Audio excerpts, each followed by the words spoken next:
Spoken English course day 6।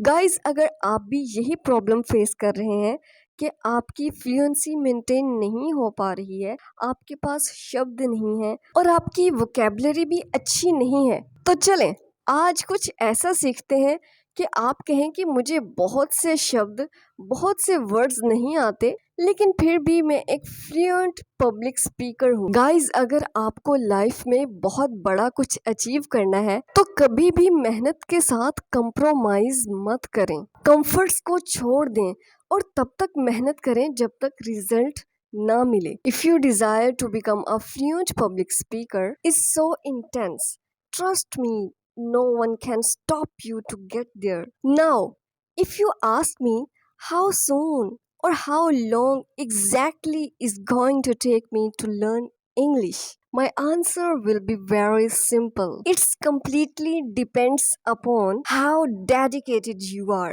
how passionately want to achieve this target. क्योंकि जितना ज्यादा आपका पैशन होगा उतना ही जल्दी रिजल्ट आएगा। जितना ज्यादा डीप डायरेक्शन और जितनी सही डायरेक्शन में आप काम करेंगे उतनी ही ज्यादा आपको इम्प्रूवमेंट देखने को मिलेगी। आज की वीडियो में जिन सेंटेंसेस की हम आपको प्रैक्टिस करवाएंगे वो बहुत ही यूनिक सेंटेंसेस हैं। आज ही से इन सेंटेंसेस को आप सीखें और आज ही से इन सेंटेंसेस की प्रैक्टिस करके इन्हें बोलना शुरू कीजिए। आपने ये वीडियो वॉच करने के बाद, इन सेंटेंसेस की अच्छे से प्रैक्टिस करने के बाद मुझे बताना है कमेंट सेक्शन में कि आपको इन सेंटेंसेस में से कौन से ऐसे 3 to 4 सेंटेंसेस हैं जो बहुत ज़्यादा पसंद आए। सो अभी आपके पास जितनी भी प्रेजेंट वोकैबुलरी वर्ड्स हैं, क्या आप उन्हें फुल पोटेंशियल के साथ यूज़ कर पा रहे हो?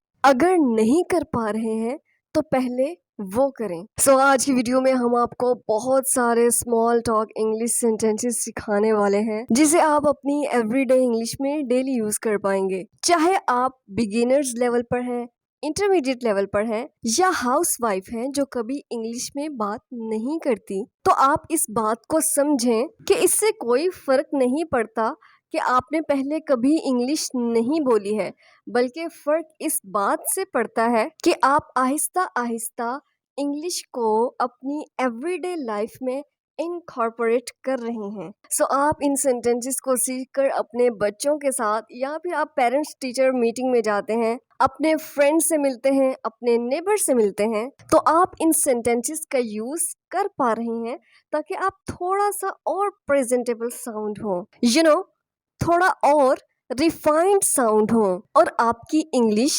बेटर हो और आप अपनी पर्सनैलिटी के बारे में कॉन्फिडेंट फील करें। ओके, तो आज के सेंटेंसेस के लिए मैं आपसे ये एक्सपेक्ट नहीं करती हूँ कि आपको बहुत सारे सेंटेंसेस पता होने चाहिए, बल्कि पता ये होना चाहिए कि जितने भी वर्ड्स आपको आते हैं आप उन्हें किस तरह से बेस्ट तरीके से यूज़ करके अपनी कम्युनिकेशन स्किल्स को इम्प्रूव कर सकते हैं। Okay, let's get started. I take my words back. I take my words back.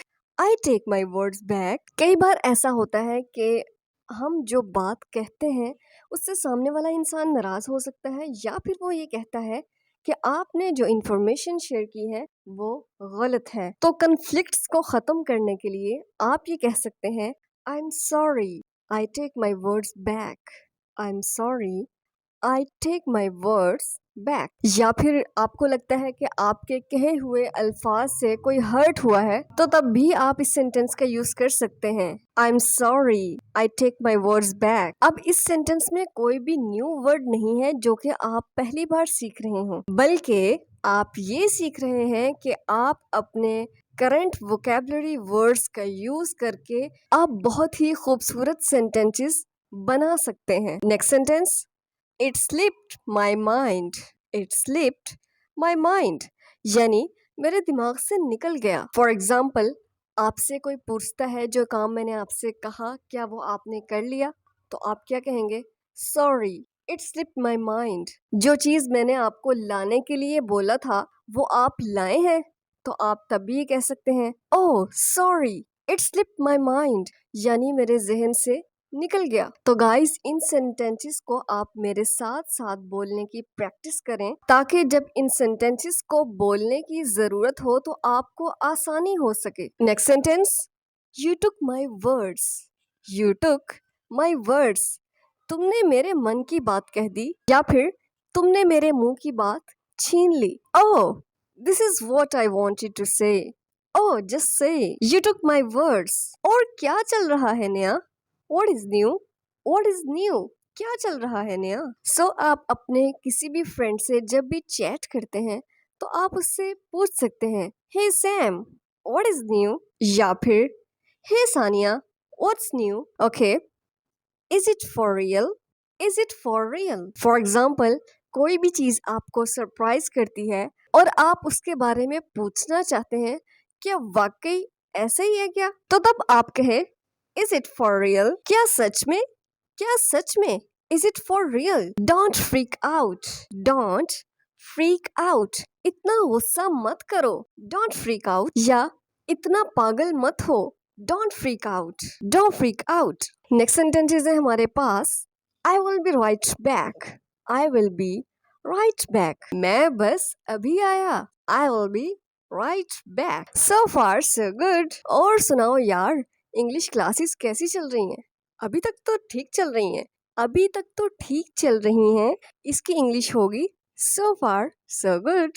So far so good. और सुनाओ यार, सब कैसा चल रहा है? How are things going? How are things going? सब कैसा चल रहा है? फॉर एग्जाम्पल, आपकी कोई बहुत पसंदीदा चीज आपके सामने आ जाती है। आप कहते हैं, वाह यार बिरयानी, अरे वाह यार समोसे पकोड़े, मेरे मुंह में तो पानी आ गया। My mouth is watering. My mouth is watering, मेरे मुंह में तो पानी आ गया। अरे भाई वक्त लगता है, ऐसे थोड़ी ना है कि एक रात में हो जाएगा। It takes time. It takes time. You can not expect it to be done overnight. You cannot expect it to be done overnight. तुम्हें हो क्या गया है? What has gotten into you? What has gotten into you? तुम्हें हो क्या गया है? तुम बिल्कुल सही वक्त पर आए हो। You are just in time. You are just in time. तुम बिल्कुल सही वक्त पर आए हो। Don't be childish. Don't be childish. यानी बच्चों की तरह बिहेव मत करो। मैंने हिम्मत जताई और उससे बात की। I gathered courage and talked to him. I gathered courage and talked to him. मैंने हिम्मत करके उससे बात। Roll down the window. गाड़ी का शीशा नीचे करो। Roll up the window. गाड़ी का शीशा ऊपर करो। Roll up the window. उसमें हिम्मत नहीं है। He lacks courage. He lacks courage. उसमें हिम्मत नहीं है। I am on your side. I am on your side, मैं तुम्हारी साइड पर हूँ। यार उसको छोड़ो, वो हमेशा बड़ी बड़ी बातें करता है। वो हमेशा बड़ी बड़ी बातें करता है। ही ऑलवेज टॉक्स बिग। ही ऑलवेज टॉक्स बिग, वो हमेशा बड़ी बड़ी बातें करता है। आपको कोई चीज बहुत ज्यादा तंग कर रही है, परेशान कर रही है, तो आप कह सकते हैं, you are getting on my nerves now. You are getting on my nerves now. या फिर this noise is getting on my nerves now. For example, जब हम किसी से कोई बात कर रहे होते हैं और हमें 100% श्योरिटी होती है और सामने वाला मान नहीं रहा होता, तो हम कहते हैं, मेरी बात लिख लो। मेरी बात लिख लो। Mark my words. Mark my words, मेरी बात लिख लो तुम। या फिर take my words for granted. Take my words for granted, मान लो यार ऐसा जरूर होगा। मान लो ऐसा जरूर होगा। It's a long story. It's a long story, अरे बहुत लंबी कहानी है। A lost chance never returns. A lost chance never returns. यानी खोया हुआ मौका कभी हाथ नहीं आता। खोया हुआ मौका दोबारा कभी नहीं आता। He always talks big. ये सेंटेंस दोबारा से रिपीट हो गया। ओके, नेक्स्ट सेंटेंस है, let's have a friendly bat. Let's have a friendly bat, चलो ठीक है शर्त लगाते हैं। चलो शर्त लगाते हैं। Don't let this get you down. Don't let this get you down. जो भी आपके साथ एक बुरा इंसिडेंट हुआ है उसकी वजह से आप खुद को डीमोटिवेट मत होने दें, अपने स्पार्क को कम मत करें। फॉर एग्जाम्पल, आपकी किसी ने इंसल्ट कर दी है कि तू इंग्लिश सीखेगा, बात तो ढंग से करनी आती नहीं है, इंग्लिश क्या खाक सीखेगा, या फिर तू इंग्लिश के चक्करों से बाहर निकल जा, तुझे इंग्लिश नहीं आने वाली। सो किसी के क्रिटिसाइज करने पे खुद को डाउन मत करें। Don't let this get you down, don't let this get you down. Okay, sorry, मुझे समझ नहीं आया आपने क्या कहा। I beg your pardon, I beg your pardon. या आपने अपने फ्रेंड से कहना हो तो आप इस तरह से भी कह सकते हैं, please come again, please come again, please दोबारा बताओ, मैं सुन नहीं सका, मुझे समझ नहीं आई। ना आप गलत हो ना वो गलत है। Neither you nor he is wrong, neither you nor he is wrong. ये शूज मुझे ठीक से पूरे नहीं आ रहे। These shoes don't fit me right, these shoes don't fit me right. ये शूज मुझे ठीक से पूरे नहीं आ रहे। फॉर एग्जाम्पल, आपके टीचर, आपके कॉलीग, आपके फ्रेंड में से आपको कोई बेहतरीन एडवाइस देता है तो आप उन्हें रिप्लाई में ये बोल सकते हैं, thank you for sharing your insights, thank you for sharing your insights. ये पेन ठीक से चल नहीं रहा, this pen does not write well, this pen doesn't write well. ये पेन ठीक से चल नहीं रहा। क्या आप कॉफी पियेंगे? Would you like to have a cup of coffee? Would you like to have a cup of coffee? क्या आप कॉफी पियेंगे? अब कुछ चीजें ठीक हो रही हैं। Things are getting better now, things are getting better now. इससे तुम्हारा कोई लेना देना नहीं है। It is none of your business, it is none of your business. अगर आप किसी को कोई सजेशन देना चाहते हैं और उससे उसका ओपिनियन भी पूछना चाहते हैं तो आप ऐसे कहेंगे, how about going to a movie tonight, how about going to a movie tonight. मतलब ये कैसा रहेगा, आप सामने वाले से उसका ओपिनियन लेना चाहते हैं। How about if you do this, how about if you go there. इससे तुम्हें क्या है या इससे तुम्हारा क्या लेना देना है। What is it to you? What is it to you? इससे तुम्हारा क्या लेना देना है। अपनी चेयर खींचकर टेबल तक ले आओ। Draw your chair up to the table. Draw your chair up to the table. अपनी कुर्सी खींचकर टेबल के पास ले आओ। Draw मतलब खींचना। अपनी कुर्सी यहाँ ले आओ। Draw your chair here. Okay, आज के लिए इतना ही। Okay, let's call it a day.